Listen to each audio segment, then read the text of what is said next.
वंदे आम आदमी पार्टी, आम आदमी पार्टी।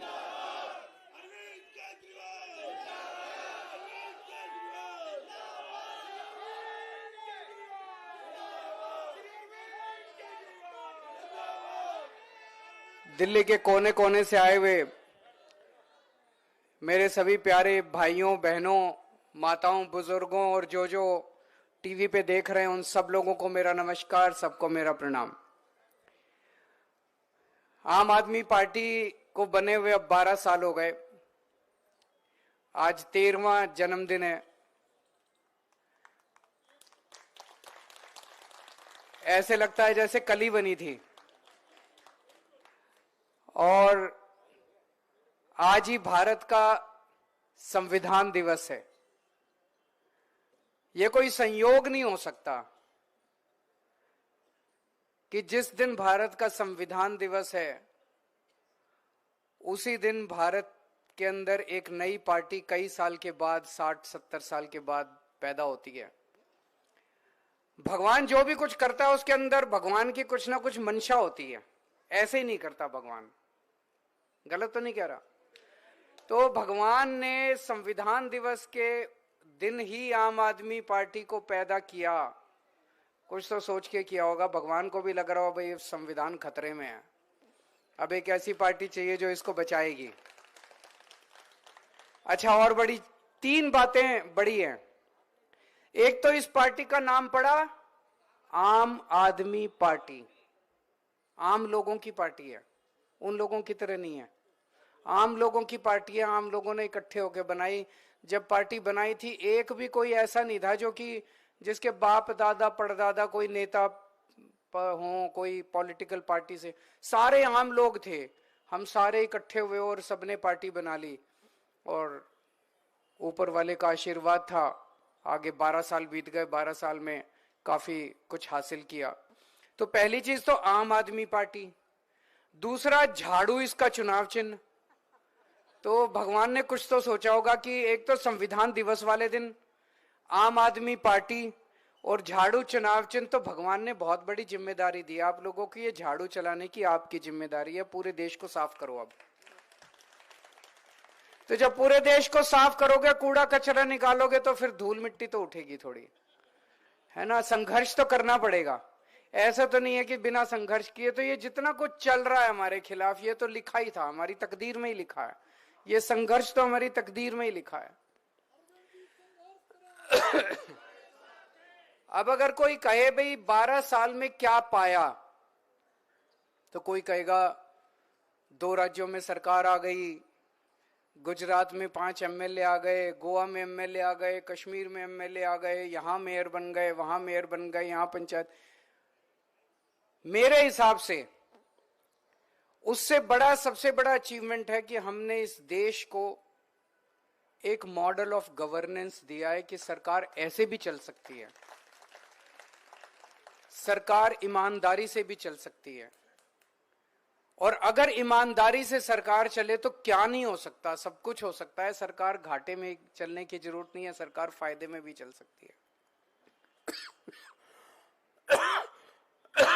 हमने इस देश को एक मॉडल ऑफ गवर्नेंस दिया जिसमें एक तरफ आम आदमी की दिन ब दिन की जिंदगी को उनके परिवार का सदस्य बनके, उनका दोस्त बनके, उनकी जिंदगी के अंदर हमने थोड़ी सी सहूलियत, थोड़ी सी सुविधा करी है। उनका बिजली का बिल माफ कर दिया, उनका पानी का बिल माफ कर दिया, उनके बच्चों, कोई आदमी क्या चाहता है? वो यही तो चाहता है मेरे बच्चे अच्छे पढ़ लिख जाएं। यही चाहता है ना। बच्चों के लिए आदमी एक टाइम की पेट रोटी भी छोड़ देता है, पेट काट के भी अपने बच्चों को पढ़। हमने उनके बच्चों के लिए अच्छी शिक्षा का इंतजाम कर दिया। आदमी ये चाहता है घर में कोई बीमार हो जाए, उसका अच्छा इलाज हो जाए, उसका इंतजाम कर दिया। तो एक तरफ हमने ये सब करा, लेकिन दूसरी तरफ देश की राजधानी है दिल्ली। दिल्ली देश की राजधानी है, इसमें इंफ्रास्ट्रक्चर को भी कमजोर नहीं होने दिया। हमने दिल्ली में मेट्रो, जब हमारी सरकार बनी 200 किलोमीटर मेट्रो की लाइन थी, आज 450 किलोमीटर मेट्रो की लाइन हो गई। 10,000 किलोमीटर सड़कें बनाई, हमारे से पहले 62 फ्लाईओवर बने थे 65 साल में, हमने 9 साल में 38 नए फ्लाईओवर बना दिए। इतने सीवर की पाइपलाइन डाली हमने, नालियां बनवाई, सड़कें बनवाई, कच्ची कॉलोनियों का उद्धार करा। सीसीटीवी कैमरे दिल्ली में सबसे ज्यादा है, न्यूयॉर्क से, लंदन से, टोक्यो से सबसे ज्यादा सीसीटीवी कैमरे दिल्ली में। इतना बड़ा इंफ्रास्ट्रक्चर का काम करा।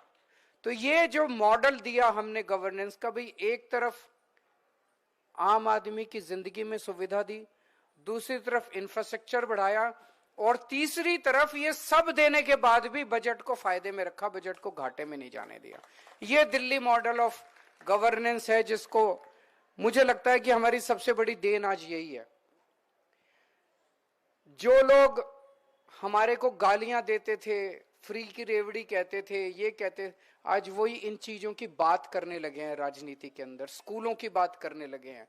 ये कोई छोटी बात नहीं है कि गुजरात के चुनाव में प्रधानमंत्री जी को खुद एक स्कूल छोटा सा बना के उस क्लास में फोटो खिंचवाने जाना पड़ा। इसका मतलब स्कूल की राजनीति चल पड़ी है। लोग बात करते हैं कि भाई स्कूल का क्या किया तुमने, स्कूल के बारे में लोग पूछते हैं राजनीति में, तभी तो ये करना पड़ा। अस्पतालों के बारे में पूछते हैं तभी तो अस्पताल, तो स्कूल, अस्पताल, बिजली, पानी, सड़क, ये राजनीति के अंदर हम लोग लेके आए हैं। इस दौरान जैसा भी संदीप जी ने कहा, ढेरों ढेरों ऐसे लाखों करोड़ों ऐसे चेहरे हैं जो कि कभी सामने नहीं आए। बहुत सारे ऐसे लोग हैं जिनको टिकटें मिल गई, कोई मंत्री बन गया, कोई मुख्यमंत्री बन गया, कोई एमएलए बन गया, कोई काउंसलर बन गया, लेकिन बहुत सारे लोग तो कुछ नहीं बने।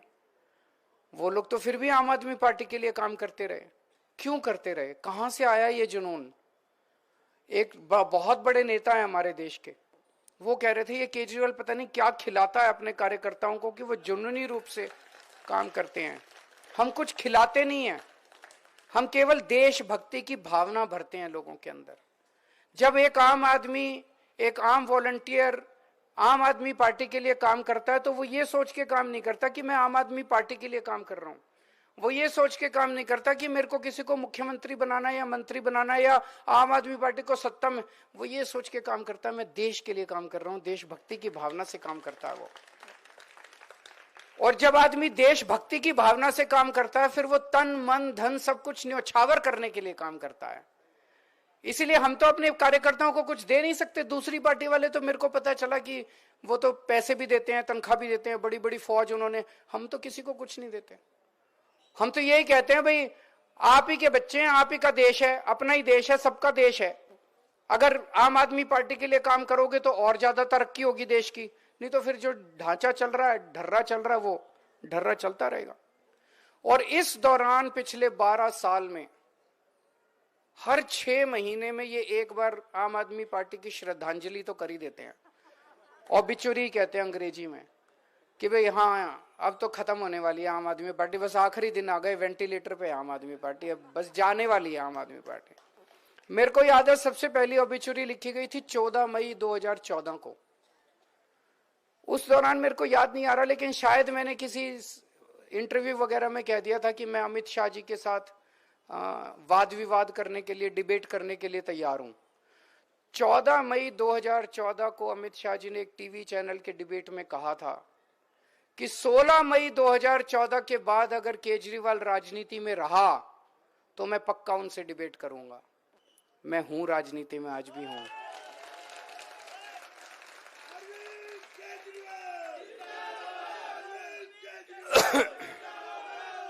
हर 6 महीने के बाद इन्होंने हमारी श्रद्धांजलि करी है। अभी भी पिछले साल, 1.5 साल से पहले मनीष जी गए, सतिंदर जैन गए जेल, संजय सिंह गए, धीरे धीरे मैं गया।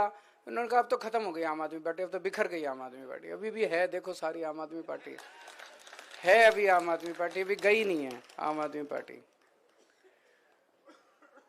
उनका मॉडल ऑफ गवर्नेंस क्या है? आज उनके मॉडल ऑफ गवर्नेंस का एक झलक आपको देखने को मिलेगी। आज शाम को इनके कुछ नेता झुग्गियों के अंदर रहने के लिए जा रहे हैं। जैसे आप लोग जाते हो ना एक दिन के लिए छुट्टी लेके, कभी गोवा जाते हो, कभी मन बहलाने के लिए, झुग्गी टूरिज्म कहते हैं, कोई कह रहा था झुग्गी टूरिज्म है। एक रात गरीबों के साथ बिता के आप उनकी गरीबी का मजाक उड़ा रहे हो। मैं इनकम टैक्स में कमिश्नर होता था, मैंने कमिश्नर की नौकरी छोड़ी और 2000 से 2010 तक मैं दिल्ली की झुग्गियों के अंदर जाके रहा था।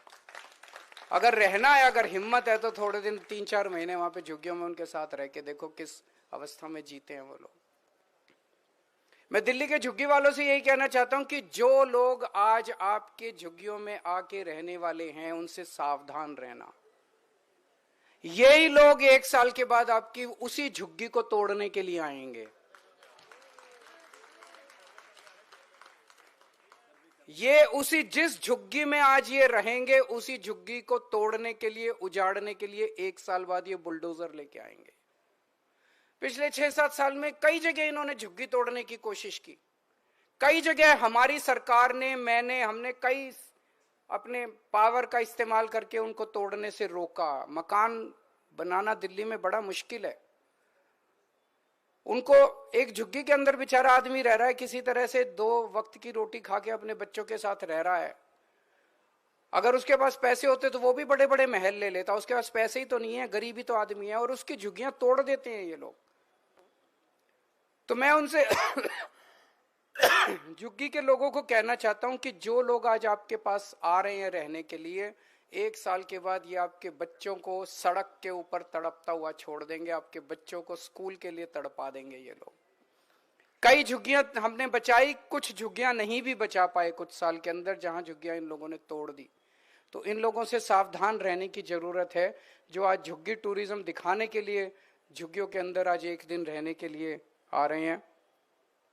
जैसा मैंने कहा, 6 महीने के अंदर हमारी श्रद्धांजलि लिख दी जाती है कि अब तो गए, अब तो हार गए। तो एक पत्रकार मिला अभी 3-4 दिन पहले, बोला केजरीवाल जी वैसे हवा तो यही है दिल्ली में कि आप लोगों की सरकार आ रही है, 2-4 सीटें ऊपर नीचे हो सकती हैं, हो जाएं। यही चल रहा है ना दिल्ली में आजकल कि 2-4 सीटें ऊपर नीचे हो जाए, लेकिन सरकार तो। पर कहता है लेकिन मान लो केजरीवाल जी, अगर आप हार गए तो आपका क्या होगा। मैंने कहा दोस्त, मेरे को इस बात की चिंता नहीं है कि मैं हार गया तो मेरा क्या होगा। मेरे को चिंता इस बात की, अगर मैं हार गया तो दिल्ली के सरकारी स्कूलों में पढ़ने वाले 18 लाख बच्चों का क्या होगा। दिल्ली के जैसे स्कूल पूरे देश में कहीं नहीं है। बड़ी मुश्किल से 10 साल के अंदर इतना अच्छा शिक्षा का इंतजाम किया है।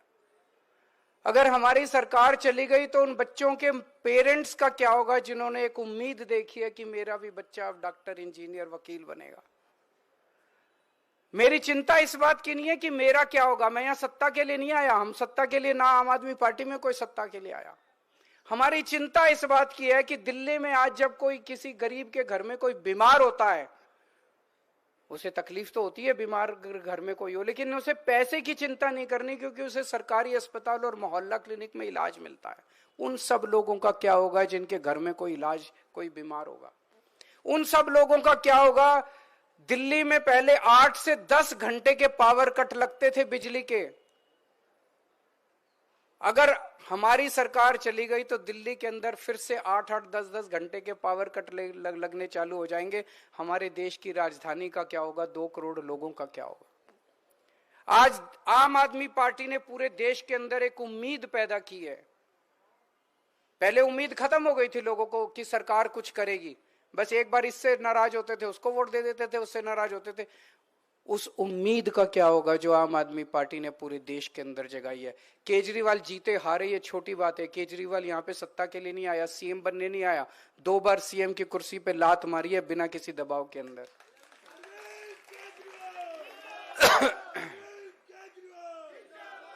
आज हमारा संविधान दिवस है। इस मौके पे मैं आप सब लोगों को, आम आदमी पार्टी के लोगों को एक अच्छी बधाई देना चाहता हूं कि एमसीडी में हमारी सरकार बने अभी 2 ही साल हुए हैं। 2 साल के अंदर हमने 2 बड़े काम कर दिए। एक, पहले हमारी सरकार बनने के पहले 12 महीने सफाई कर्मचारी केवल अपनी तनख्वाह लेने के लिए हड़ताल पे रहते थे। 12 महीने हड़ताल पे रहते थे, तनख्वाह नहीं मिलती थी। जब से हमारी सरकार बनी है, एक दिन भी कोई सफाई कर्मचारी को हड़ताल पे जाने की जरूरत नहीं पड़ी।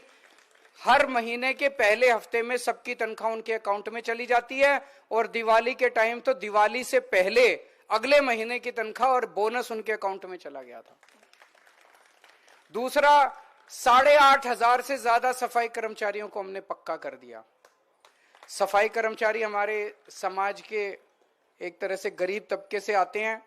इस मौके पे मैं सभी एमएलए से और काउंसलर से अपील करना चाहता हूं कि अपने अपने क्षेत्र के जितने सफाई कर्मचारी हैं, उन सफाई कर्मचारियों को काफी हैं, तो हो सकता है 3 बार 4 बार में करना पड़े, अपने अपने घर पे चाय पे या खाने पे जरूर बुलाएं उनका सम्मान करने के लिए।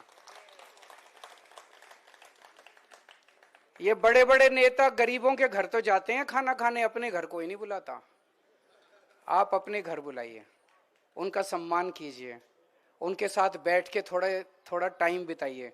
तो जितने कल मेरे इलाके में जितने सफाई कर्मचारी रहते हैं, कल मैं उनको अपने घर पे बुला रहा हूं चाय के ऊपर, और परसों से सभी एमएलएज अपने अपने घर पे 100 50 के जो उसमें ग्रुप में सभी कर्मचारियों को 3-4 बार करके उनको बुलाएं, उनके साथ थोड़ा समय बिताएं, उनके बारे में जानने की कोशिश करें, उनकी समस्याओं को जानने की कोशिश करें। और काम तो चलता रहता है, थोड़े क्षण हंसी खेल के उन लोगों के साथ भी बिताएं, उनका सम्मान करें। आज आप सब लोग आए, बहुत बहुत शुक्रिया। और फिर से एक बार सभी देशवासियों को आम आदमी पार्टी के स्थापना दिवस की और संविधान दिवस की बहुत बहुत शुभकामनाएं।